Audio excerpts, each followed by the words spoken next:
At precisely 5:12 a.m. on November 23, 2025, a faint signal slipped into a raw frame from the infrared Sentinel array in Chile. It was a routine data capture, no alarms, no urgency. A long-scheduled calibration frame filed under a standard update to orbital object tracking logs. But as the data flowed into the secondary analysis queue, something stood out. Not in the brightness levels or the flare background, but in the shape. An unfamiliar object, large, cold, and geometrically stable, had entered the field of view. It bore no known signature. Its name in the system was temporary, UN271. That code, for most observers, would mean nothing. But for a select few planetary physicists monitoring the orbital position of 3I Atlas, it raised immediate questions. The thermal emission pattern was strangely familiar, too familiar. UN271 mirrored characteristics that had, until now, only been seen in one other object. The core temperature curve, the infrared absorption valleys, and even the motion blur profile all matched previous readings from 3I Atlas with disturbing accuracy. A second object, a possible twin. Yet no announcement followed, no early bulletin from the International Astronomical Union, no confirmation from NASA. The object simply appeared, quietly embedded in the observational matrix, like a shadow mimicking a silhouette. It wasn't until independent analysts began comparing tracking logs that the eerie symmetry became clear. The new object had no inbound trajectory, no approach curve from outside the solar system, no historical detection record. In short, it had not arrived from anywhere. It had emerged, and its emergence was perfectly timed with a window of increased electromagnetic activity from 3I Atlas itself. For the amateur astronomy community, this discovery reignited tensions that had been simmering for weeks. Many had grown skeptical of the scientific establishment's silence around 3I Atlas, especially after it passed perihelion without the outgassing behaviour expected from any comet-like body. But now, with a second object mirroring its profile, those suspicions deepened. The narrative that this was just another interstellar visitor began to unravel. UN271's lack of tail, coma, or sublimation jets immediately classified it as an anomaly. Standard comet models couldn't explain an object of that mass, passing that close to the Sun, without releasing detectable material, and yet here it was, stable, unreactive, and silent. Even more unsettling was its orbital position. UN271 was not trailing 3I Atlas, nor was it preceding it on a hyperbolic path. It was beside it, mirroring its arc, maintaining a calculated distance like a formation flyer. The implications of this were enormous. In celestial mechanics, two bodies sharing a near-identical path without gravitational interaction are statistically improbable. A twin trajectory suggests one of two things: either a deeply rare binary object system that somehow entered the solar system unnoticed, or a controlled formation, and if it's controlled, the entire premise of passive interstellar drift collapses. Back at the Sentinel array, scientists began rerunning simulations. They entered the new mass reading, recalibrated for the reflected thermal signature, and mapped the projected course. What emerged was chilling. Within 48 hours, both 3I Atlas and UN271 would converge to within 0.06 astronomical units of each other, while crossing Earth's orbital plane. Not in collision, in sync. Still, no public update came. Inside encrypted channels used by European and Chinese observatories, murmurs of reflected origin and vector-locked pair began surfacing. UN271 wasn't just an object, it was a signal, a duplication, a behavioral mirror, and its silence, its lack of any public context or institutional classification, was louder than any warning siren. As the morning passed, the object slipped further into alignment with 3I Atlas. What had begun as a routine image capture was quickly turning into one of the most unsettling discoveries in interstellar astronomy. Not because of what was seen, but because of what no one was willing to say. The object had no announcement, and that silence speaks volumes. The signal came quietly. Buried in the lower half of the spectrographic output from the James Webb Space Telescope's NIR SPEC instrument, the data didn't initially trigger any alerts, just another exposure in a long sequence of routine scans, captured over the course of the early hours of November 23, 2025. But as teams at the European Space Agency began reviewing the data set for known chemical signatures, a pattern began to emerge, one that mirrored previous recordings from 3I Atlas, and one that defied the known laws of cometary chemistry. It started with nickel. Again, spectral echoes. Precise emission bands repeating in intervals across different objects are rare. Most celestial bodies present a unique chemical fingerprint, shaped by billions of years of cosmic history, local star formation, and random processes.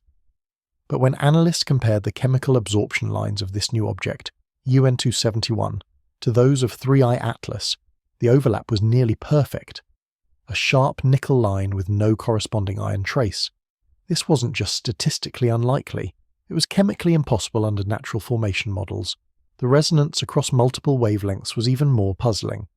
UN271 didn't just match 3I Atlas in nickel emissions, it pulsed in the same way. The 35-micron thermal peak, previously identified as the central pulse of 3I Atlas, was now appearing in UN271. The interval? Precisely 11.2 hours. The amplitude change? 2.4%, within 0.06 of the original anomaly. In isolation, this might have been dismissed as coincidence or instrument artifact, but coming from a separate mass, recorded through different sensors, it became undeniable. It was an echo, a duplication, but not in time, in composition, and behavior. Cross-referencing data from Mars Express and the Tianwen-1 spectrometers confirmed what Webb had seen. Each instrument, operating independently, captured the same harmonic curve in UN271's emission profile, a thermal fingerprint that matched its supposed twin in both tempo and structure. This was no ordinary comet. It wasn't even clear if it was a comet at all. Further complicating the picture was the lack of expected noise. Most spectral recordings from active comets are chaotic, spikes of carbon monoxide, water vapor, formaldehyde. Jets create turbulence in the surrounding coma, introducing noise into the signature. But UN271's output was remarkably clean. There were no stray bands, no overlapping molecules, just the pure signal of vaporized nickel and narrowband mid-infrared pulses. It was almost deliberate. Scientists at ESA began to ask difficult questions. Was this truly a separate object? Or was it a fragment, detached from 3I Atlas in an earlier maneuver? If so, how had it retained an identical spectral structure? Fragments usually evolve rapidly, breaking down, exposing new material. Instead, UN271 seemed not just stable, but patterned. The possibility of signal synchronization was also raised. If both bodies were emitting light at identical intervals, could it indicate communication? The pulses weren't modulated in the traditional sense. There was no binary, no data encoding, but the phase lock was too precise to ignore. It hinted at coordination, if not control. And then came the strangest echo of all. In the deep infrared range, beyond even the reach of NORSpec's calibrated response, a low-frequency undulation was detected. At first, it was dismissed as cooling noise, but after digital enhancement, the wave showed structure, a modulation consistent with rotational harmonics, spaced in Fibonacci ratios, 5, 8, 13, the same pattern that once appeared faintly in the coma of 3I Atlas, now doubled, now louder. UN271 wasn't just similar, it was synchronized, and in astronomy, synchronized behavior across two unconnected bodies doesn't happen by chance. It demands an explanation, a system, a model beyond anything known in natural formation theory. The spectral echoes continue, but they are no longer being heard from just one object. Now, there are two. For centuries, one feature has defined comets beyond all others, their activity. As these icy visitors approach the Sun, they sublimate, releasing gas and dust into space. This process creates the familiar coma, a glowing cloud that surrounds the comet's nucleus, and often two distinct tails, one of ionized particles, the other of dust, both pushed away by solar wind and radiation pressure. The coma is not optional, it is fundamental to comet identity. But UN271 defied that definition completely. On the morning of November 23, 2025, updated imaging from the Sentinel Array and the Goldstone Solar Tracking Network confirmed what amateur observers had already begun to whisper. The object exhibited no visible signs of outgassing. Not even a trace. No coma, no jetting, no diffuse halo of vapour, just a cold, dark object moving quietly through space. This same silence had already characterised 3I Atlas weeks earlier. Despite its proximity to the Sun and the intensity of solar radiation it received at perihelion, the object had failed to develop a proper coma. That anomaly had been brushed aside by some researchers, attributed to possible crust hardening, volatile depletion, or other theoretical edge cases. But now, with UN271 presenting identical behaviour, those excuses no longer held weight. Two objects, no coma, no tail, and more importantly, no explanation. The standard model for comet activity hinges on the presence of volatiles, primarily water ice, carbon dioxide and carbon monoxide, that convert directly from solid to gas as heat increases. The escaping gas drags dust particles with it, forming the coma. It's a universal rule, one that had never been broken until now. Thermal scans of UN271 showed a temperature profile consistent with exposure to solar flux, meaning it was absorbing heat. But there was no corresponding activity. The surface remained inert. Spectral readings showed no signature of gas release, no water, no carbon chains, only the recurring trace of vaporized nickel, something comets aren't supposed to carry in free gas phase form to begin with. Some propose that the object was covered in a crust, a non-volatile shell preventing sublimation. But if that were the case, it should have cracked under the thermal strain. Others suggested it was simply too early for outgassing to begin. But UN271 was already deep inside the coma formation threshold. It had passed the so-called activity line nearly 24 hours earlier. By now, any ordinary comet would be fully active, glowing, shedding material. Instead, what scientists observed was stillness. The absence of a coma isn't just a visual anomaly, it's a physical contradiction. Without outgassing, there's no known mechanism to explain the slight course adjustments both UN271 and 3I Atlas exhibited over the past few days. In normal comets, asymmetric jets can push against the nucleus, altering its trajectory slightly. That process is chaotic, unpredictable, and visible, but these objects were drifting smoothly. No jets, no expulsion, and yet their paths continued to adapt. The coma also serves another role, insulation. As gas escapes, it cools the surface and regulates energy distribution. An object without a coma should overheat, fracture, disintegrate.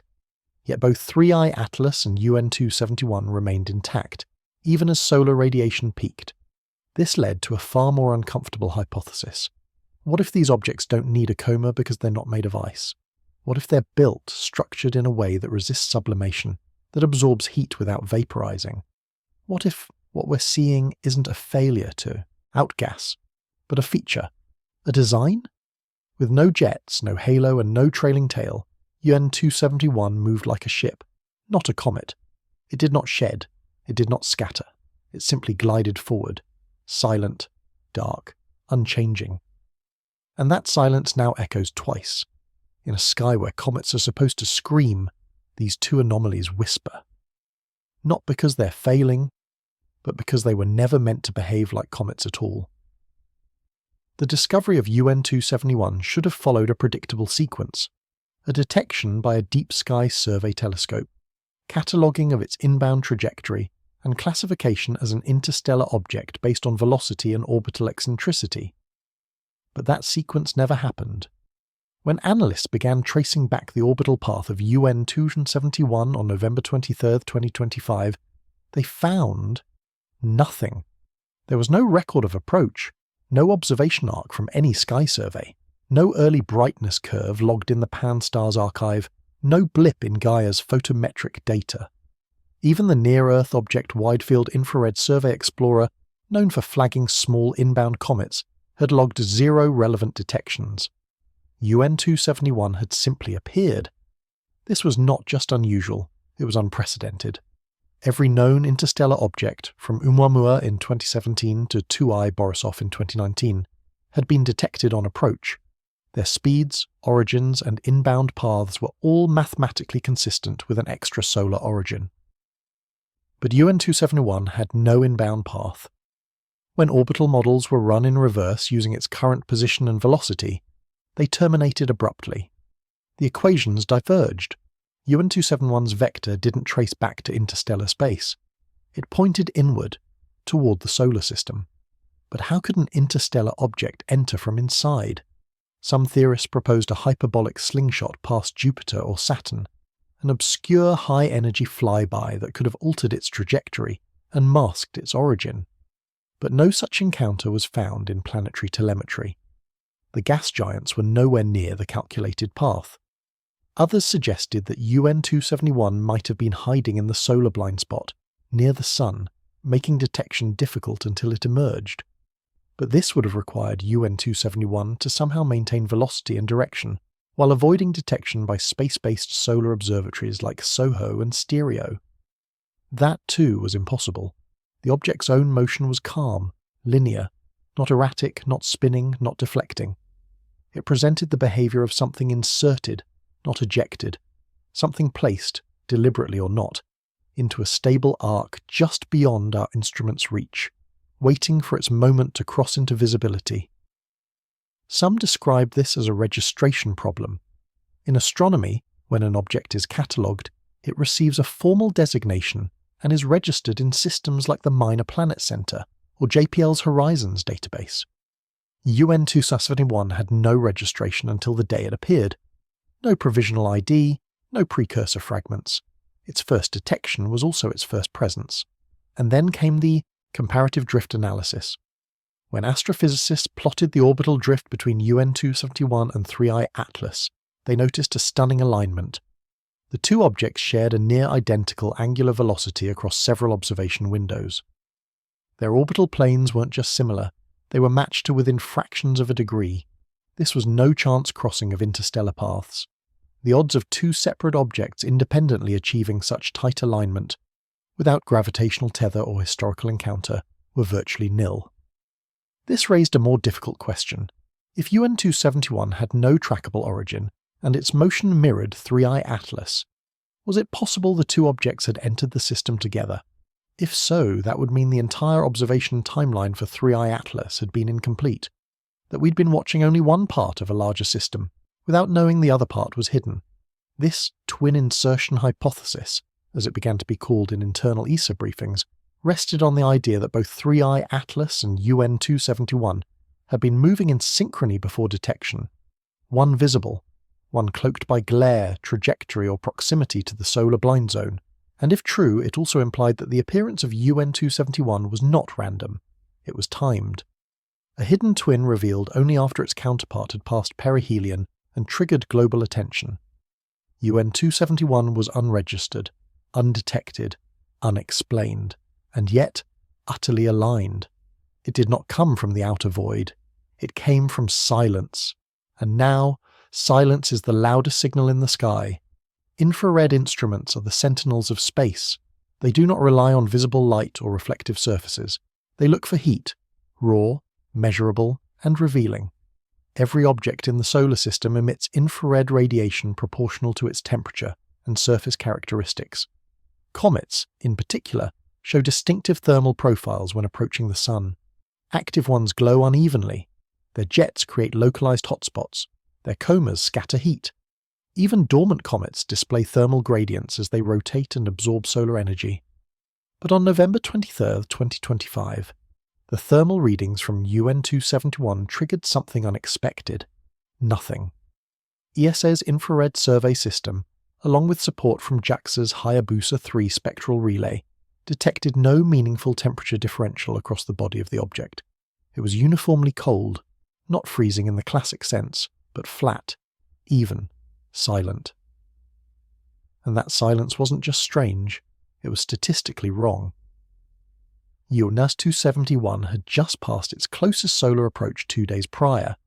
By all models, it should have shown signs of heating. Some edge of its surface should have registered a thermal spike, even if outgassing was absent. But the object's profile remained a smooth plateau, no hotspots, no shadows, no indication of heat absorption or re-radiation. It was as if it wasn't interacting with solar energy at all. This was not the first time such a signature had emerged. When 3I Atlas reached perihelion, its thermal map had shown similar suppression. Scientists had proposed exotic insulating surfaces or crustal shielding as a possible explanation. But these were guesses, ideas stretched to fit data that refused to conform. With UN271 now displaying the same eerie quiet in infrared, the phenomenon could no longer be dismissed as a one-off. It was a pattern, a silence that repeated, a silence that scaled. The lack of thermal contrast made modelling the object's shape and spin rate nearly impossible. Normally, thermal data can help scientists infer rotation speeds based on day-night cycling. As one side of an object turns into sunlight, it heats. As it rotates away, it cools. That rhythm creates a thermal oscillation, a kind of heat pulse. But UN271 gave no such rhythm. If it was spinning, the rotation produced no detectable change. If it was absorbing light, that energy left no trace. There were deeper implications. The infrared flatline hinted that UN271 might not be reflecting or radiating energy in any conventional way, that its surface might be absorbing photons and converting them into something else, mechanical, magnetic, or something currently beyond terrestrial understanding. The object was not cold because it couldn't be warmed. It was cold because it refused to reveal the warmth it received. This effect, thermal suppression without material shedding, is not known in natural comet behavior. It implies a fundamentally different interaction with radiation, possibly even a surface engineered to disperse energy across dimensions that standard instruments can't detect. NASA's analysis teams quietly published a redacted advisory to thermal calibration teams working with JWST, noting non-standard IR baselining observed in comet-class objects 3I Atlas and UN271. But internally, the term thermal null had begun to circulate, a state where an object appears to be participating in solar physics but yields no thermodynamic evidence. Worse, when analysts attempted to compare the object's surface albedo to its thermal emission, they found a mismatch. Normally dark objects absorb more heat, while bright ones reflect more. But UN271 absorbed sunlight like coal and emitted heat like glass. It made no physical sense. It defied Stefan Boltzmann radiation law, and yet it was real. This wasn't just quiet, it was calculated, purposeful. A thermal silence that pointed not to natural erosion or exotic insulation, but to intent, as if the object had been built, shaped, and sent forward not only to pass through the solar system, but to avoid being seen while it did.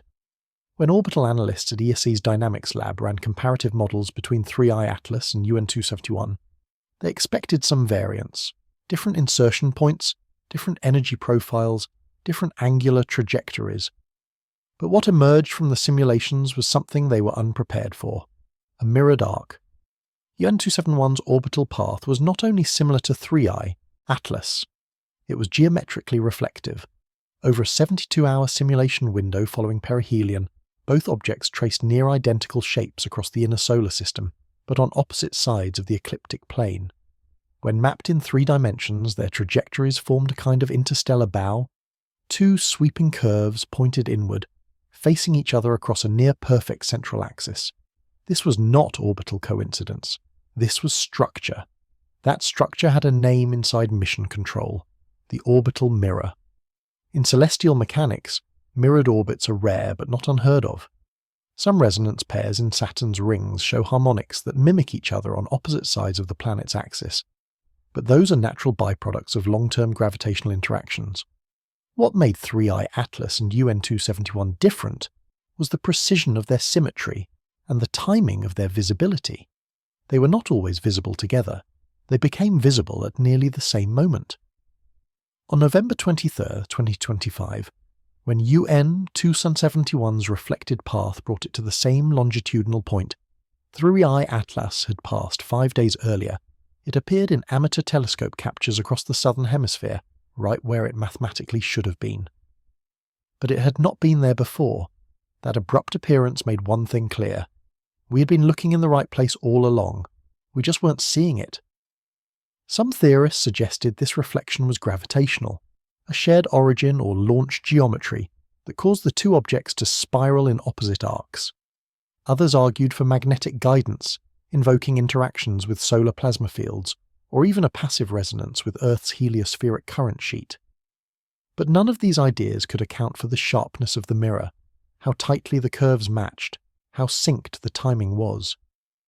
NASA's internal orbital alignment report logged the delta-v difference between the two arcs as less than 0.01 kilometers per second, a figure so small it approached controlled motion.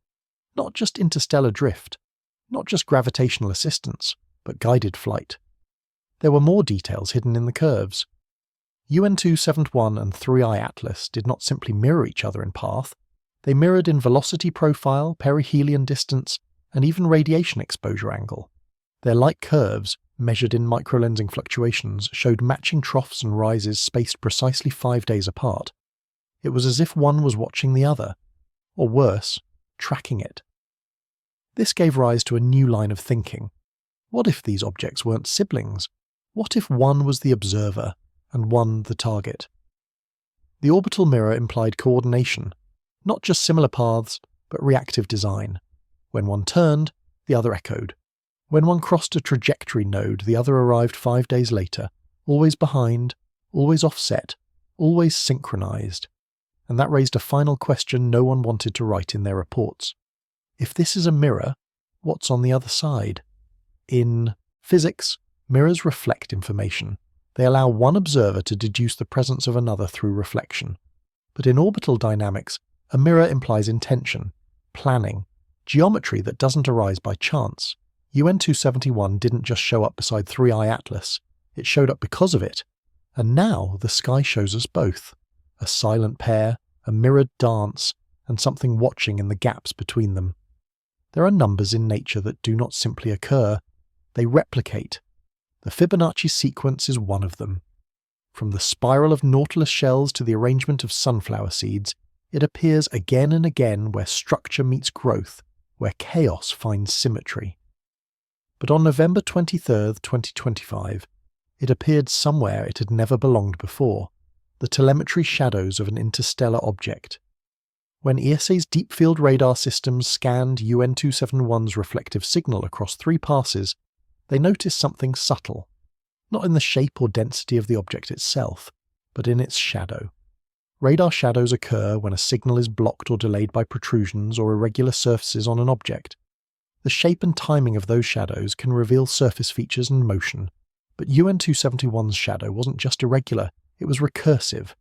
The peaks and troughs of radar attenuation followed a pattern, one that repeated with increasing intervals, one that matched the ratio 1, 1, 2, 3, 5, 8, 13. The Fibonacci sequence. At first, mission analysts thought it was a software artifact, compression error, packet drift. But after reprocessing the raw phase return data, the same signature emerged again. A recursive dip in signal strength, followed by a longer echo, then a longer one still. It was as if the object wasn't simply reflecting radar, it was modulating its returns. The implications were staggering. The pattern suggested that UN271 had structured surfaces, possibly ridges, indentations or nested contours, arranged in Fibonacci proportions. These aren't naturally expected in comets. Even Oumuamua, with its pancake-flat profile, showed no signs of recursive geometry. But UN271 did. More advanced scans followed. ESA's orbital interferometry system, 3 satellites forming a synthetic aperture tens of kilometers wide, ran cross-phase imaging. The result? A spiral. A logarithmic spiral, consistent with golden ratio formation, the same pattern that emerges in growth algorithms, fluid dynamics, and antenna design. A pattern that could serve both form and function. Some at JPL floated a theory. The Fibonacci geometry wasn't decorative, it was behavioral, a passive system to manage solar radiation, perhaps a thermal buffer, perhaps a signal amplifier, or perhaps both. But it wasn't just the shape, it was the timing.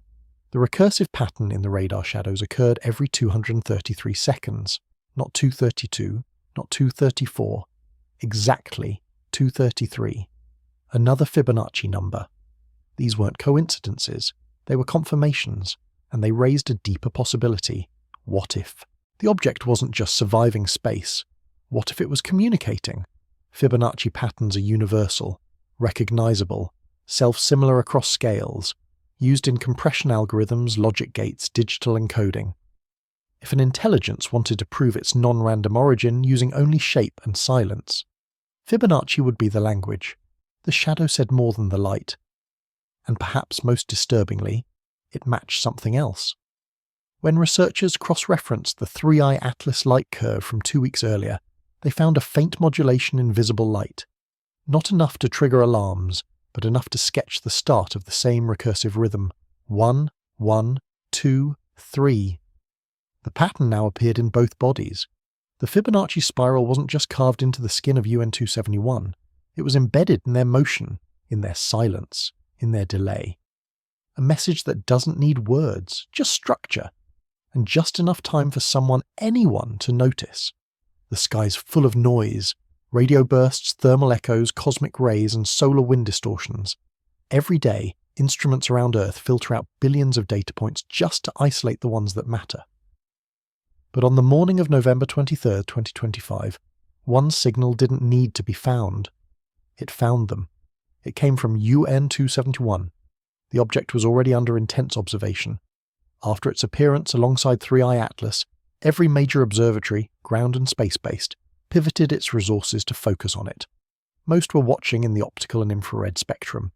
But one array, the Allen Telescope Array in Northern California, was sweeping the skies with a broadband passive scan when it picked up a pattern. It wasn't a transmission in the usual sense. No encoded message, no burst packet, no frequency hopping. It was a steady rhythm. A low pulsing wave buried deep in the background noise. When signal engineers plotted its amplitude against time, they saw a waveform emerge, symmetrical, tapering, recursive. And then they saw the harmonics. The signal emitted from UN271 wasn't a single tone, it was a harmonic ladder. Each higher frequency component was an exact multiple of the base frequency, spaced by consistent intervals. This kind of frequency architecture doesn't appear naturally in drifting comets or tumbling rocks. It was structured, purposeful. Initially, the team considered equipment interference, but when the signal was independently confirmed by radio dishes in Australia and South Korea, doubts vanished. The signal was real, and it was coming from one place, the space directly surrounding UN271. What made it more compelling was its interaction with time. The pulses were not random. They were phase-locked to Earth's own rotation. Every time the same longitude passed under the object's orbital arc, the pulse's amplitude increased. It was as if the object knew when it was being watched, and responded. This phase-locking behavior led to a new hypothesis. The UN271 signal wasn't broadcasting, outward. It was reflecting, reacting. Using Earth's motion as a baseline for synchronization, a signal that doesn't call attention to itself, but can't help but reveal its design under scrutiny. This became known internally as the UN271 signature. Spectral analysis showed a central band in the microwave range, between 2.83 and 2.87 GHz, flanked by weaker harmonics spaced at golden ratio intervals. Yes, golden ratio intervals. The same constant that defines the Fibonacci spiral. The same constant that shaped the object's geometry. The overlap was no longer theoretical. It was measurable. The spiral was in the shape. The spiral was in the shadow. And now, the spiral was in the signal. Some compared it to a beacon, an intelligent lighthouse casting information not through light, but through pattern. Others saw it as environmental feedback, an unintended artifact of unknown machinery, like the sound of a ship's engine echoing through the hull. But both agreed it was artificial. No natural object hums in the golden ratio. More concerning was the modulation rate. At first glance, the waveform seemed passive, but layered within it were micro-oscillations, flickers no longer than 1/10 of a millisecond. That flicker pattern, when converted into binary format, yielded a structure. Repeating loops of 13, and 13 was the last Fibonacci number observed in the radar shadow pattern. One signal, one ratio, 3 different systems, geometry, reflection, and now radio, all saying the same thing. This was not noise, this was a signature, and if a signature exists, so must a signer. It was just one frame, one single capture taken by an amateur observatory in Chile during a 2-minute window on the morning of November 23, 2025. The equipment was modest. No cryogenic cooling, no adaptive optics. Just a cooled CCD sensor, a wideband filter, and a clear southern sky. and yet it saw something no one else had. The image showed a familiar silhouette, UN271, tracked in motion, drifting against a sparse star field. But next to it, offset by only a few arcseconds, was a faint echo, a second brightening, not a reflection, not a lens flare, a twin burst. Within hours, others began reporting the same anomaly. Observatories from Argentina to South Africa confirmed it. UN271 was pulsing twice. Not in brightness alone, but in rhythm. When the Allen telescope array revisited its frequency data, the evidence became undeniable. The base harmonic signal, the UN271 signature, had doubled in modulation. Every primary pulse now came with a secondary echo. Shorter, fainter, but always present. The time gap, exactly 89 milliseconds. Another Fibonacci number. They called it the double pulse. In radio astronomy, pulses aren't uncommon.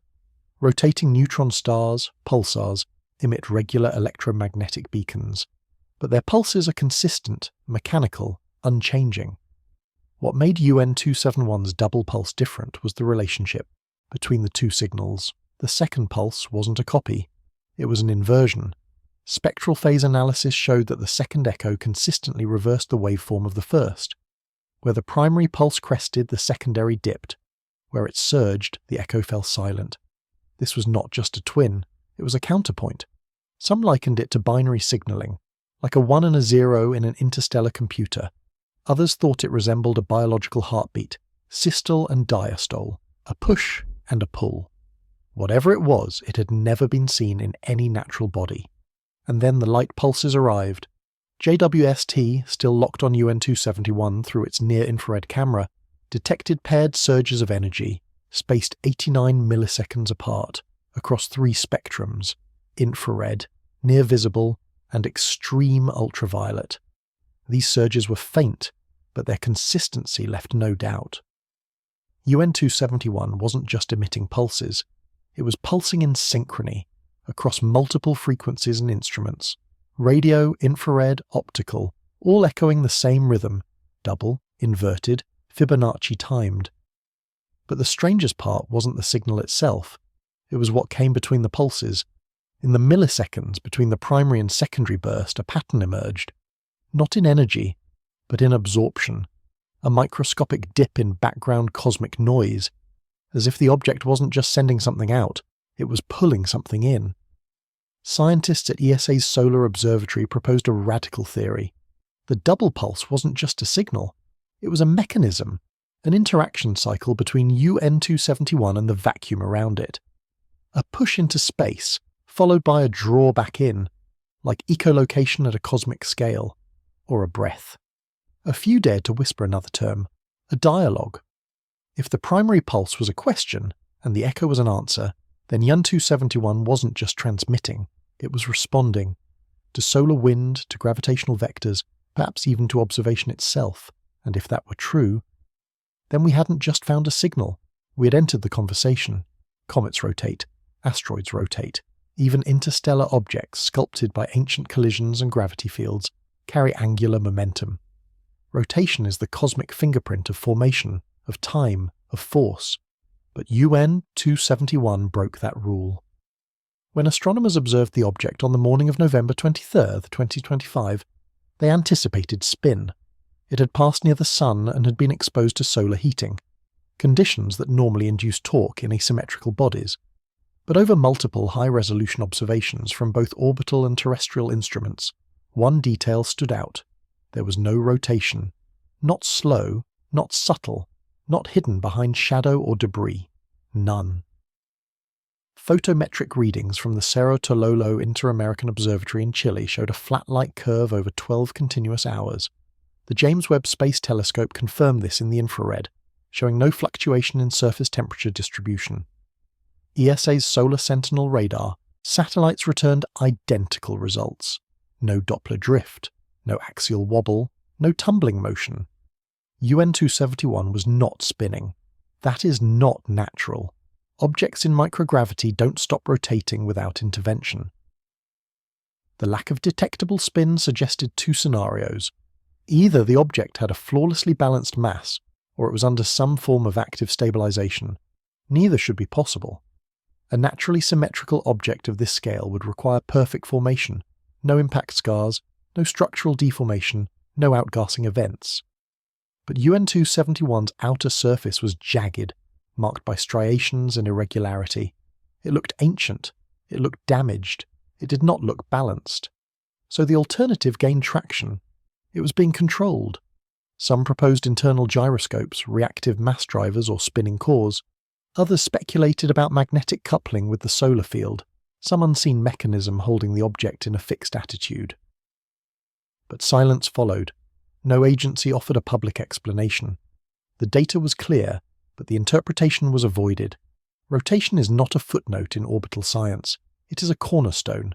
It reveals internal structure, origin, mechanical history. Without it, everything becomes a mystery. Without spin, there is no past. And yet here was UN271, gliding through space with undeniable precision, without the fingerprint of spin. Not even Oumuamua, the first known interstellar visitor, showed this kind of control. It tumbled. UN271 did not. The stillness was not an accident. It was intention, or worse, necessity. What if the systems inside, or on, the object could only function in perfect orientation? What if rotation would disrupt whatever it's doing? Some proposed directional communication, tightly aligned scanning systems, or propulsion elements that required absolute stabilization. Because if an object does not spin, but it still navigates, then it is not being moved by chance, it is being steered. And motion without rotation is not just strange, it is engineered. It didn't come from NASA, or ESA, or any university-backed research team. It came from a kitchen table. A Reddit user going by the name SolarLens89 posted a short video clip on the morning of November 23rd, 2025.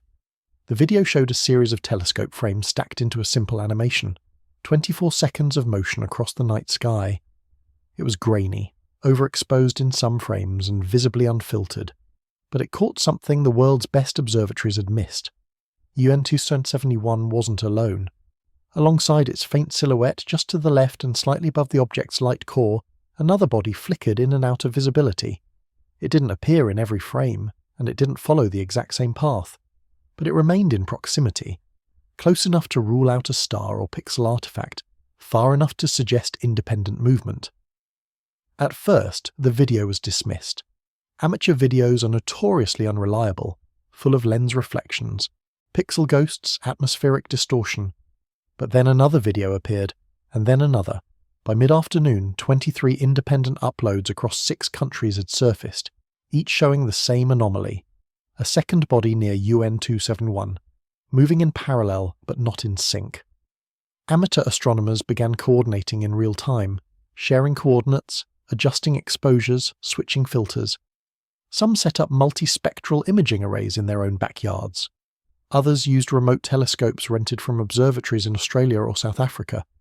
Within hours, they had established what institutional scientists had not. There was something following UN271, and it was pulsing, not flashing, not flickering, pulsing. At intervals that matched the Fibonacci timed double signal first recorded by professional radio telescopes. The amateur community gave it a name, echo body. Some speculated it was a fragment. Others thought it might be a debris field reflecting the same signals, but a few made a deeper claim. This second body wasn't random, it was synchronized, not just in motion, in light. Its pulses mirrored UN271's, but not identically. Every time UN271 emitted its double pulse, the echo body responded with a delayed inversion, almost like a conversation, a call and response. This made the amateur data even more valuable. Unlike large observatories that follow rigid protocols and locked-in targets, the amateur network had creative freedom. They experimented with exposure times, frame stacking techniques, and alternative filters no institution would normally use. And in doing so, they revealed a level of complexity that most official datasets had missed. By evening, several astrophysics forums and Discord servers were overflowing with triangulated trajectories, pulse timing spreadsheets, and 3D simulations showing the relative motion between UN271 and the echo body. Some engineers even began constructing signal models to replicate the phase delay structure between the two objects. Then the silence began. Top posts sharing the original footage were suddenly deleted. Entire threads vanished from major astronomy communities. A few users posted cryptic follow-ups, saying they had been contacted by someone and told to remove their uploads. Others disappeared without explanation. But not everyone could be erased. Not every hard drive could be wiped. And one question refused to vanish. Why did amateur observers detect the echo body first? And why did it respond in Fibonacci rhythm? The answers weren't coming from space agencies. They were coming from basements and bedrooms, field tents and forest clearings, where people pointed second-hand optics at the sky and caught a glimpse of something silent, something that didn't want to be seen. But once seen, it could not be ignored. It happened without press, without notice, without a name. On the evening of November 23, 2025, users tracking the European Space Agency's internal catalogue noticed something strange, a metadata change. UN271, which had been labelled as a comet for nearly 2 years, had been quietly reclassified. The new tag read, Unclassified Interstellar Mass. There was no bulletin, no press release, no alert to institutional astronomers. And yet the label change was real, confirmed through the backdoor catalogue mirrors maintained by several independent research networks. Within hours, screenshots began appearing on physics forums, and obscure Discord servers focused on observational anomalies. This wasn't just a matter of semantics, it was a removal. By stripping the comet designation, ESA effectively detached UN271 from the known behavioral models, no longer tied to outgassing, coma formation, or solar tail dynamics. It was no longer part of the solar system's extended family. It was officially foreign, and the timing couldn't be ignored. The reclassification came less than 12 hours after amateur astronomers uploaded footage of the echo body, and just 2 days after the first detection of the double Fibonacci pulse. So what triggered the shift?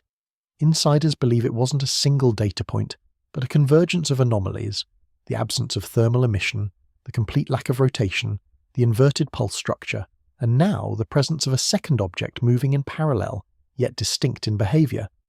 This didn't look like a natural object. It looked like a system, and systems aren't random, they are designed. By marking UN271 as unclassified, ESA did more than avoid responsibility. They created distance, scientific and legal. It allowed the agency to continue tracking without falling under planetary defense protocols or near-Earth object hazard procedures, because comets are monitored, but unclassified interstellar masses, they are merely watched. This subtle linguistic change had consequences. It triggered an internal handover. Tracking authority was transferred from ESA's Public Astronomy Division to a private contractor in Darmstadt. From that point forward, real-time imaging was suspended. No more open access, no spectral profiles, no error margins, only summarized trajectory vectors, uploaded twice a day, bereft of timestamps or associated raw data. To the outside world, UN271 still existed, but its context had been erased. Why reclassify it in secret? One theory is internal disagreement. Some scientists may have pushed for continued public access, others for containment. Another is panic control. Comets are familiar. Unclassified objects are not. But the most likely explanation is procedural containment. As long as UN271 remained just a comet, it was visible to everyone. By altering its classification, ESA could dictate what data was shared and what story was told. Or more precisely, what story wasn't told, because classification is narrative. It gives shape to speculation. When you take away the name, you remove the permission to ask questions. What's left is just a shape in the dark, unlabeled, unexplained, untouchable. And if that shape begins to move, the silence isn't passive, it's strategic. Gravity doesn't echo. It bends, it pulls, it distorts, but it doesn't repeat. Not in the way we understand waves. And yet, on the morning of November 23rd, 2025, something changed. 3 gravitational wave observatories, LIGO in the United States, Virgo in Italy, and Kagra in Japan, all recorded a signal that didn't fit any known profile. It was low frequency, near the detection floor, almost symmetrical, and it repeated. Once every 42 minutes, the same curve, barely above the noise, but unmistakably there. The signal lasted 14 hours. At first it was dismissed, written off as terrestrial interference, perhaps micro-vibrations in the tectonic crust, instrumental drift, or syncing errors between facilities. But cross-analysis ruled all of it out. Because the waveform matched across continents, it passed through Earth, which meant one thing: the source was in space. But what kind of object emits rhythmic gravitational pulses? Black hole mergers?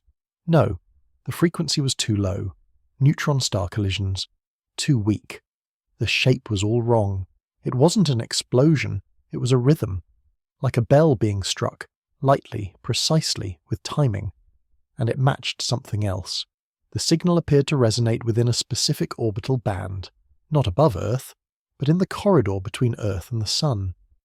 More precisely, the frequency aligned with a gravitational resonance between UN271's path and Earth's Lagrange point 1. That narrowed it.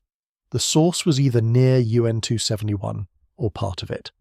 Some theorists proposed the object was engaging with gravity, not passively following orbital mechanics, but rhythmically interacting with gravitational fields, as if the object was shifting mass internally, steering, balancing, stabilizing. But gravity is not something we emit, unless it's being modulated. The idea sparked a new line of thinking. Could this be a byproduct of propulsion? Some kind of drive system that manipulates local gravity fields not through thrust, but through resonant pulses, not violating physics, but riding its edges. And then it got stranger. SETI researchers joined the conversation, because when they ran the gravitational signal through harmonic analysis, they discovered a recurring ratio, the same Fibonacci timing found in the photonic double pulses coming from UN271 and the so-called echo body. Light and gravity, both behaving rhythmically, both echoing the same numerical code. Patterns like this don't emerge by chance. They are built, shaped by intention. And when two separate physical layers of the universe, electromagnetic and gravitational, begin pulsing in harmony, the question changes. It's no longer, what is it doing? It becomes, who is it talking to? Because signals don't just reveal presence, they imply audience. Shape defines expectation. In astronomy, form tells a story of impact, erosion, radiation. A comet's uneven surface speaks of fragmentation. An asteroid's rough edges echo a violent past. The solar system is full of chaos, and shape records it. But UN271 breaks the rule. Captured in high-contrast frames by both amateur deep sky observers and ESA's early-phase tracking arrays, its silhouette did something strange. It didn't rotate chaotically, it didn't tumble, and most importantly, it didn't look natural. The body was smooth, not smoothed by time, not rounded by collisions, but geometrically constrained. Measurements from different vantage points stitched together over several passes revealed something deeply unsettling, a repeating curve ratio that mirrored a partial torus. The edges were consistent. The light scattering across its surface followed no randomized contour, just an even gradient, with no angular disruption. The perimeter showed no craters, no divots, no debris trails, no randomness, and its size, spanning over 150 kilometers, only magnified the oddity. Because no known geological process can create uniform curvature at that scale. Not without folding, fractures or fractures. Next came thermal modelling. Passive infrared telescopes showed something even more bizarre. The surface radiation was even. No hotspots, no cold shadows, just a consistent regulated bleed-off of energy. The temperature profile resembled engineered insulation. Speculation erupted. Was it a ring? A disk? A Dyson fragment? Some argued that it might be a shell, hiding a central body we couldn't yet resolve. Others speculated it was modular, an array of repeating units giving the illusion of a single structure. Some theorists even revived the concept of structural cloaking, objects built to appear as geological masses while hiding architecture inside. But space doesn't respect illusions. Gravity doesn't lie. As UN271 drifted closer to its perihelion corridor, the nearby probe debris fields and microsatellites began to bend. Not toward the Sun, not toward a mass center, but along arced trajectories that didn't match any known orbital expectation. This wasn't standard gravitational pull, it was shaped influence, as though the object had internal mass control, balance, not by chance, but by design. And then came the radar maps. 2 passive arrays, one ground-based in New Zealand, the other relayed through a commercial Lunacom satellite, sent narrow-angle radar pulses during a rare signal window. The returns were faint, but they were not random. The structure map revealed something few expected: straight lines, repeating intersections, and a single, recessed ridge, running along one edge of the visible curve, consistent with structural seams seen in high-orbit megastructures, like solar panels or shielding interfaces.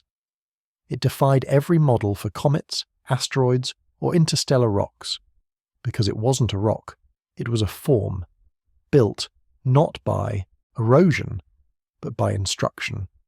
And while astronomers tried to resist the implications, the evidence became harder to ignore. UN271 wasn't shaped by space, it was shaped for it. The Doppler effect is one of astronomy's most reliable instruments. By observing the shift in wavelength from an object, scientists can measure its motion, whether it's moving toward or away from Earth, and at what velocity. It's how we track exoplanets, how we measure expansion, how we watch the universe breathe. But with UN271, the tool broke its own rules. When ESA and NASA pointed their radio arrays at the object, hoping to establish baseline motion through standard redshift-blueshift analysis, they expected clarity. They received contradiction. In the same signal window, some wavelengths shifted red, while others shifted blue. Different parts of the same object appeared to move in opposite directions. At first, the anomaly was dismissed. Radio interference crossed telemetry, atmospheric contamination. But the interference repeated, and it followed a pattern. Every 88 seconds the signal flipped, red to blue, blue to red, consistently. This wasn't drift, it was rhythm, and it made no sense. In classical Doppler analysis, conflicting velocity bands would imply a spinning object with fast axial rotation or a highly fragmented structure. But thermal and visual imaging ruled that out. There was no chaotic rotation, no dust halo, no spiral debris to account for the phase inversion. That left only one explanation. The object was modulating itself, not just moving, signalling. Imagine a lighthouse. But instead of flashing light, it flashes motion. By manipulating the direction and timing of its energy reflection, an object can appear to speed up, slow down, or reverse. Not randomly, but with precision. Further simulations suggested a mechanism, a rotating surface geometry, perhaps panel-based or disk-structured, tilted in and out of the detection vector. That tilt could deliberately mimic Doppler velocity shifts. In other words, UN271 wasn't just reflecting signals, it was shaping them. The signature wasn't a bug in the system, it was a feature, and it gets stranger. Physicists quickly noticed that the 88-second timing wasn't arbitrary. That interval mirrors a known harmonic resonance found in binary pulsar echo windows, the precession of Earth's axial wobble, timing gaps in solar neutrino streams. 3 unrelated systems. 1 shared number. Why? Because in physics, some numbers are easier to notice. They stand out across disciplines, across civilizations, across instruments. The implication? The Doppler interference wasn't just a byproduct of movement. It was engineered legibility, a waveform signature designed to trigger investigation by any species familiar with motion detection. Like carving letters into the wind. And the message wasn't complex. It didn't say where it came from. It didn't say why it was here. It just said one thing. I'm not noise. In orbital mechanics, motion is governed by 2 forces, gravity and momentum. Objects fall, swing, and curve, not by will, but by the pull of mass and the push of speed. Trajectories are natural outcomes, but when an object's path begins to lock, to repeat, to align, to anticipate, something has changed. That's what astronomers noticed with UN271. Its trajectory wasn't just a predictable curve through space, it was a synchronized pattern. When researchers overlaid the object's path with the sun's heliomagnetic field, something strange emerged. The solar field, which rotates on a roughly 27-day cycle, causes its magnetic lines to twist like threads in space, and every time this rotation reached a reversal threshold, UN271 adjusted, not randomly, not gradually, but in sync. This shouldn't be possible. Rocks don't respond to magnetic field rotation. They drift, they fall, they spiral, but they don't phase lock unless something is telling them to. Further analysis made the picture even stranger. UN271 didn't just follow the heliomagnetic pattern, it anticipated it. On at least 3 separate occasions, the object changed vector minutes before the magnetic field realigned. It moved in advance, as if it had been warned. The only mechanism that could explain this behavior was a reactive guidance system, an onboard system capable of reading, modeling, and responding to solar field dynamics in real time. And this shifted the interpretation. UN271 was no longer on a passive trajectory. It was engaging in dialogue with the Sun. The strongest evidence came from the timing. Each phase alignment occurred exactly 6 minutes after the Sun's magnetic reversal completed, not 5, not 7. That's calibration. It meant the object wasn't drifting, it was tuning, like a satellite locking onto a carrier signal, like a drone syncing with a beacon. To match solar field behavior this precisely, it would require not just awareness, but computation, analyzing gradients, measuring resonance, predicting future curvature. It would require listening. UN271 was not walking a gravitational slope, it was balancing on a magnetic tightrope, and it did so with more stability than any Earth-launched probe. To be clear, phase locking is not a fantasy. It's been proposed for next-generation sailcraft, vehicles using solar pressure and field resonance for ultra-efficient motion. But executing this method demands continuous calibration, microscopic adjustments, and field awareness on the scale of subparticles. We're not there yet, but UN271 is. Which leads to a deeper question. If the object is adjusting its trajectory to match the Sun's field, not randomly, not occasionally, but on schedule, then what's giving the instructions? What is observing the field? What is calculating the shift? And what is choosing the moment to move? Because magnetic fields don't shout, they whisper, in quiet curves, in twisted tension, in soft fluctuations, and the only thing that can follow those whispers is something meant to hear them. Some paths are followed, others are chosen. UN271's motion through the solar system began as a mystery of origin, its composition, rotation, and surface. But as trajectory data matured, the focus shifted from what it was to where it was going.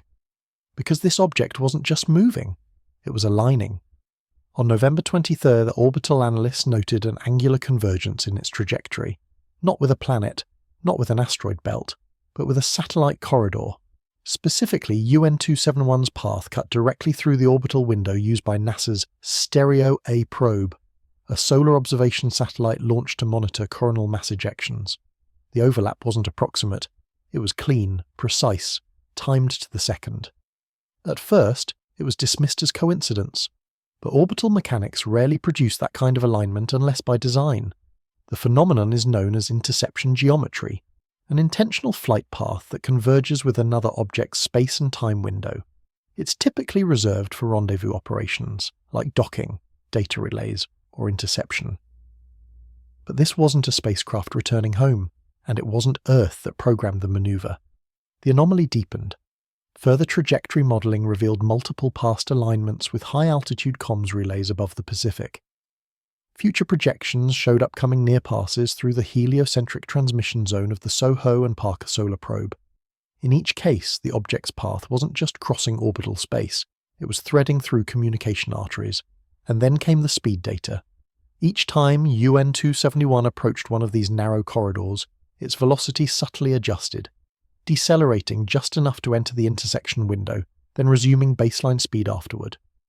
The adjustments were slight, just a few meters per second, but enough to change the timing of the pass by minutes. That level of modulation isn't passive. It requires precision sensing, pre-mapped spatial data, and goal-oriented navigation. In simpler terms, it requires intention, because while comets drift and slingshot, this object was targeting. Its route resembled a scouting loop, not one meant to observe planets, but one optimized to interact with machines. The pattern matched the logic of survey probes, vehicles designed not to visit or land, but to pass through existing information systems, to read our lenses, to map our watches, to study the way we study. And if that sounds strange, consider the perspective. If you were tracking a civilization from far away, would you need to contact every planet? Or would you just intercept its data paths? UN271 didn't just approach Earth, it glided through the invisible scaffolding we use to observe the Sun, like it was checking the mirrors behind the curtain. This was not a comet on a scenic tour, it was something else taking inventory. Each geometric convergence, each slowed approach, each precise corridor pass pointed to the same conclusion. UN271's path wasn't gravitationally efficient, it was informationally efficient. It wasn't mapping the planets, it was mapping us. And not the part we show in telescopes, but the network behind the lens, the machines that listen, the satellites that whisper, the quiet threads of the species watching the sky. A comet, by definition, is a body that reacts. Approach a star, and ice sublimates, dust erupts, a coma forms, a tail arcs, activity is identity. But UN271 doesn't react. No outgassing, no coma, no visible ejection, and that silence has created a scientific deadlock now known as the null comet problem. The problem is simple. UN271 was classified as a comet due to early orbital simulations, which suggested a high eccentricity solar approach, consistent with known Oort cloud visitors. The size was large, over 100 kilometers, and early estimates assumed it was dormant until it reached the inner system. But by November 23rd, when the object had already crossed the threshold of thermal activation, for every known volatile compound, it remained inert. No flare-ups, no jetting, no thermal blooming. Even water ice, usually the first to sublimate, remained silent. This forced a re-evaluation. Because if a comet shows no signs of being a comet, can we still call it one? The physics say no. A body that doesn't outgaze under solar pressure is not behaving as a comet. And the longer UN271 remained still, the harder it became to justify the label. So researchers looked deeper. They pointed every available infrared and spectrographic tool at the object, searching for trace gases, carbon monoxide, methane, formaldehyde, ammonia. Nothing. No volatile spectrum, no absorptive dips in the expected bands, no signs of crust cracking, surface expansion, or internal venting. It was a perfect blackbody, radiating heat passively. So if not a comet, what was it? Some argued for asteroid reclassification, but even that didn't fit.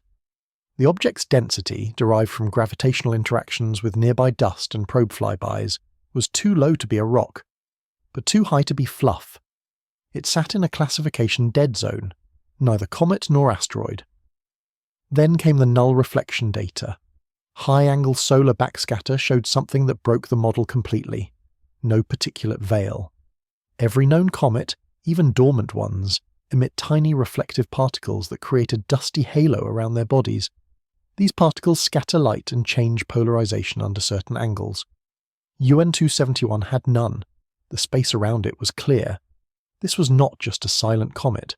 It was an empty one. The conclusion grew harder to avoid. This object was not natural in behavior.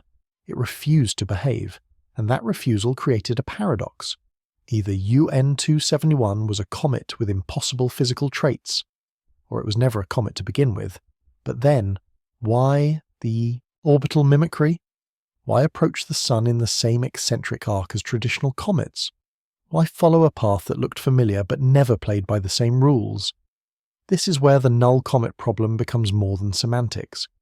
Because if the object's identity is intentionally misleading, if its silence is deliberate, then it may not be a natural artifact at all. It may be designed to pass as one, just close enough to what we expect to avoid suspicion, until it's too late to reclassify. UN271 challenges more than naming conventions, it challenges detection logic. Because if we only label based on motion, and if the motion can be mimicked, then we are blind to what hides in the mimicry. Mass doesn't lie. In orbital science, velocity can trick the eye. Brightness can be misleading. Even trajectory can be manufactured with clever geometry, but gravity never pretends. The way nearby objects respond to a passing body tells you exactly how much mass is inside. No assumptions, no illusions. And in the case of UN271, that response changed everything. On November 18th, the object passed near a loose cluster of solar probe debris, metallic fragments left from older flyby missions between Earth and Mars. These fragments, while inert and floating, are still sensitive to gravitational influence, and they moved. Not by much, only a few millimeters per second, but enough to register on ultra-fine instruments watching from ESA's mid-range orbital sensor grid. At first, analysts assumed standard perturbation. Comet passes by, small gravitational tug occurs, but when they reverse calculated the mass needed to cause that level of shift at that exact distance, they were stunned. The object was far too light. Its visible size, estimated at over 100 kilometers in diameter, implied a mass many orders higher than what was detected. In fact, based on gravitational pull alone, UN271 had less than half the expected mass. The term for this anomaly is simple but devastating: mass discrepancy. There were only two possible explanations. Either the object was constructed from ultralight materials unknown to natural formation, or it was mostly hollow. Neither answer was comfortable. The lightweight theory meant the body was made of something exotic, not rock, not ice, but structured composites, something engineered, something forged. But the hollow model introduced something worse: interior architecture. If a large portion of the object's interior was empty space, with only an outer shell to support the observed shape and reflection, then the object wasn't just a mystery, it was a design. Further clues came from radar data. ESA and CNSA ran simultaneous sweeps using long-pulse radar from Earth orbit and lunar relay arrays. The results showed that echoes from the far side returned too quickly, as though there was less material for the signal to pass through than its visual diameter suggested. And in one of those returns the echo wasn't smooth. It splintered, as if bouncing between internal surfaces. If UN271 is indeed a shell, then every assumption about its purpose must shift. Shells imply containment, they imply function, and they imply intent, because nature doesn't build empty megastructures. People, or something like people, do. The idea of a shell also explains other anomalies: the lack of outgassing, the perfect thermal radiation profile, the phase-lock trajectory, the absence of rotational drift. Each puzzle piece, disconnected on its own, begins to fit when viewed through the lens of construction. UN271, then, would not be a comet. It wouldn't even be a probe. It would be a carrier, a shell enclosing what? No instruments have penetrated deep enough to see inside. No signature has leaked from its center, but its mass speaks louder than any reflection. And what it says is simple: this is not a rock, this is not debris, this is not random. It is a vessel, and vessels don't drift aimlessly. They arrive. Magnetic fields in space are rarely stable. Around most celestial objects, comets, asteroids, even planets, the magnetic environment is shaped by chaos. Pulses, surges, solar wind interference, cosmic noise, but not here. Around UN271, researchers noticed something else. Starting on the morning of November 23rd, field telescopes at the Mauna Kea Observatory in Hawaii detected soft, periodic fluctuations in the local magnetic environment. These weren't typical field interactions. They were pulses, measured, predictable, and remarkably consistent. Every 132 seconds, the object emitted a low-intensity expansion in its surrounding magnetic field, then contracted again. Not once, not twice, but dozens of times over a 12-hour window. This regularity gave rise to a new term: the breathing field. The phenomenon wasn't subtle. Field strength expanded by roughly 0.02 microteslas, then returned to baseline, over and over, like a heartbeat in the vacuum. Scientists immediately looked for natural causes. Could it be a reaction to solar wind pressure fluctuations?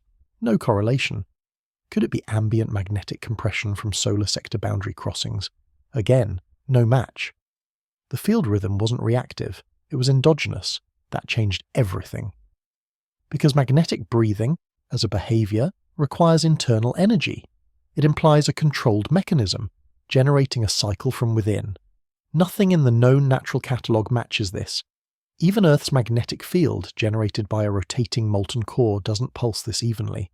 No comet has ever demonstrated rhythmic magnetism. Even asteroids with trace metallic content show random fluctuations, not deliberate timing. This field wasn't being pushed, it was being broadcast. The implications were immediate. An object with rhythmic magnetic output is either testing its environment, communicating through modulation, or maintaining internal stability via field cycling. Each option implies awareness. Because to breathe rhythmically, an object must first perceive resistance. It must know when to push and when to pause. In short, it must sense. One hypothesis suggested that UN271 might be actively probing its surroundings, using these magnetic pulses to read solar plasma density, particle dispersion, or magnetospheric echo profiles. In this model, it was sending out feelers, not unlike sonar, but using magnetic gradients instead of sound. Another theory proposed resonance tuning, a method of staying in phase with the sun's larger magnetic oscillations, possibly to reduce drag or stay locked to a solar reference frame. A third idea, more unsettling, speculated that the pulses were designed not for space, but for observation. That UN271 might be triggering specific magnetic signatures to test for sensor response, like knocking on a wall to see if anyone listens back, and the object's perfect silence, visually and thermally, added weight to that final theory. Because silence isn't always an accident. Sometimes it's an experiment. The breathing field may be the only expression UN271 has allowed us to observe, while the rest remains hidden deeper inside. Whatever the purpose, the data is clear. This isn't ambient. It isn't chaotic. It isn't solar. This rhythm is its own, and whatever is generating it knows it's being watched. The twin hypothesis didn't begin with a sighting. It began with a shadow. As UN271 drifted across the field of view from different hemispheres, a group of amateur astronomers in Chile and South Africa captured overlapping long-exposure images. They were attempting to map the faint light distortions near the object's trajectory. But when the frames were overlaid, something unexpected emerged. A second object. Dim, offset, quiet, but moving. At first it was dismissed. A background star caught in a fluke alignment. Maybe sensor noise, maybe a lens artifact. But it didn't stay still. The anomaly moved between frames. Slowly, yes, subtly, but in perfect harmony with UN271's known motion. Frame by frame, the object traced a path not random but locked. The measured distance between them, roughly 2,000 kilometers, far enough to rule out physical tethering, close enough to raise every red flag in orbital mechanics, because that spacing remained constant, not drifting, not wobbling, not degrading. It was following. And following at that range, without visible propulsion or gravitational slippage, requires more than coincidence. It requires coordination. What made it more compelling wasn't just the movement. It was the absence of everything else. The twin had no infrared signature, no magnetic emissions, no optical flare beyond the bare minimum to confirm it existed. It didn't announce itself. It just mirrored. The deeper telescopes looked, the more strange it became. Spectrographic sweeps from the European Southern Observatory showed no spectral fingerprint at all. Nothing reflected, nothing absorbed. It was as if the object intentionally refused interaction with light. Radar ping attempts failed, no bounce, no return.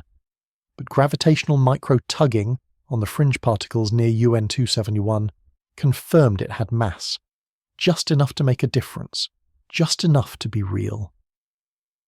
And then came the moment that shifted everything. On the morning of November 23rd, as UN271 performed a subtle lateral correction, an arc adjustment of just 0.4 degrees to its heading, the silent object followed suit, not seconds later, not minutes later, but in unison. Both objects adjusted course with identical timing and proportional vector shift. That event ruled out randomness completely. This was not a companion fragment, not a trailing piece of ejecta, not a floating coincidence. This was a partner, and it introduced an entirely new question. If UN271 is a shell, what is its twin? One theory suggests the silent twin is a sensor relay, a data-forwarding node designed to keep a clean signal arc between the main object and some far-off receiver. Another proposes it is a decoy, a silent mass designed to confuse planetary defense systems or delay detection through interference. But one hypothesis rose to the top after field researchers cross-modelled the object's relative placement. It's a shadow module, a synchronized structure designed to mimic gravitational interaction without revealing internal behavior. In this model, the twin may act like a mask, disrupting how UN271's mass reads on Earth systems by creating false positives in momentary occlusions, frame jitter, and field diffraction. A kind of cloak, but one built with physics, not projection. Whatever its true role, one thing is now clear. UN271 does not travel alone. It is accompanied, followed, synchronized, and its twin is not loud, not fast, not dangerous, at least not in a way we can measure. It is silent, but in space, silence can be more alarming than signal, because silence isn't absence. Sometimes it's intention. Some questions don't have answers, others were never meant to be asked. As the final datasets from UN271 trickled in on the morning of November 23rd, a growing pattern began to unsettle even the most grounded astronomers. The puzzle pieces were strange on their own. Thermal silence, mass discrepancy, magnetic pulsing, the synchronized twin. But taken together they formed something worse than uncertainty. They formed a design. Because every data point, every field emission, every reflection spike from the main body behaved in one very specific way. They gave us just enough to detect, never enough to explain. We weren't seeing the full picture. We were seeing exactly what it wanted us to see. And that's not what natural bodies do. That's what intelligence does. Not just any intelligence. One that understands us, understands our methods of detection, our limits of analysis, our tendency to theorize, and then it cut the line. Shortly after the twin adjusted, course, less than 90 minutes after the final positional sync, data streams from 3 orbital solar instruments lost coherence. They didn't crash, they didn't glitch, they just went quiet. Transmission protocols remained open, but the packets were empty, time-stamped, routed, formatted, but blank. At the same time, a low-band ripple began to appear across deep space comm arrays, a frequency band unused since the Voyager missions in the 1970s. The ripple wasn't structured data. It wasn't audio. It wasn't even noise. It was a placeholder, as if someone or something had reached back through the silence and inserted a signal that said, "You've seen enough." That was the turning point, because up until then the question was always, what is UN271? A comet? A vessel? A false positive? But that morning the question changed. It became, why is it performing like this? Why fly a trajectory that mimics natural comets, but omit every defining behavior? Why synchronize movements with a silent twin, while avoiding any interaction with earthbound systems? Why broadcast magnetic pulses in measured rhythms, only to stop just as analysis begins? Why allow detection, but never revelation? And most of all, why ensure that we notice? Because the way UN271 moves, hides, pulses, and reacts to observation suggests that its behavior isn't passive, it's curated, carefully, repeatedly, with precision. The growing theory whispered between labs and late-night review rooms isn't about cometary formation anymore. It's about response strategy. UN271 may not be a traveller, it may be a test, a construct designed to observe how we observe, to probe our thresholds for reclassification, to push against the seams of what we call natural. And when it reached the point of greatest interest, when every instrument locked onto it, when the story began to form, it pulled away, not with speed, not with violence, but with absence. The same way you close a door, gently, once someone has seen what's behind it. So now the final question isn't about identity, it's about permission, and whether the silence now is part of a message we were never meant to finish reading. Because in the end, maybe the answer isn't missing. Maybe the answer is being withheld.